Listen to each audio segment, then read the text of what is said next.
So, Chef, thank you so much for having us in your home today. This is an extraordinary honor. Thank you for coming. I'm so excited to be here. And since we're sitting in your kitchen, and I have to admit, I'm sort of like peeking around, being like, oh, what does Jacques Pépin cook with? Beautiful stove. And it actually reminds me of a really remarkable moment when I read your memoir. And when you were first cooking in restaurants at 13, 14 years old as an apprentice. And you wrote a lot about the stove and how your role at the time was to mind the stove. And what that meant was to actually fire the stoves. The stoves were not gas powered. Right. You had to set fire to wood, and how you did that fundamentally affected how that night was going to go in the restaurant. If it was hot enough, it wasn't hot enough, it was too hot, so on and so forth. You're not kidding. And I'm curious to know, what is it like learning to cook on that kind of stove? The kind of stove where you can't control the heat, where you can't turn a knob. Well, the point is that we didn't have a choice. That's where you started.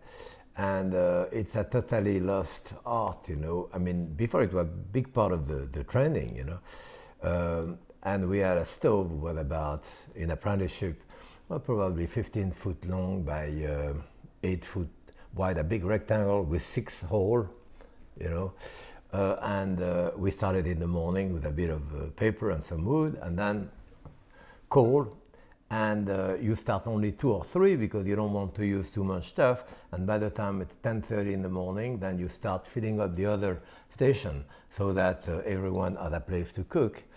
And the point is that people are sitting down, let's say at 12, 12:30, well by 11:30, quarter to 12, you really push your stove so that at 12, you open the oven, and the oven with their 6 holes, so it was 1, 2, 3 oven here, 3 oven on the other side, which when you open the door correspond, is just a funnel in between. So the side of that oven had to be red, when we started at 12:30. So it was like 500 degrees, there is no thermostat or anything at that time. And on one side I'm cooking a fish, and the other guy on the other side is making a souffle. So you really have to work with the food. It's just that you put it in the oven, time it, and go take a nap. No, you put it into the oven, you look, so you bring it closer to the door, you open the door, you put a spoon on the door to open it halfway. If you have a souffle, it goes too fast, you turn it to, you really work within the food to make it do whatever you want to. If you did not get that thing right, the stove all red at the time when the service would start, people sitting down, that screw up the whole dining room. Right. That push back the thing, and the chef would be crazy. Yeah. So that thing, you just add a little bit during the service, and at 2 o'clock you let it kind of die, because it's the end of the day. We stop from 2 to 5, start at 5 again, and during the afternoon, those fire went dead, except for one, which we had some stuff going on, like a consommé or whatever. And before the people come, you take a little bit of the coal in each of those to re-put in the other one, start putting coal on top of it, and when the chef is not looking, take a ladle from the fryer of oil to put on top to start it.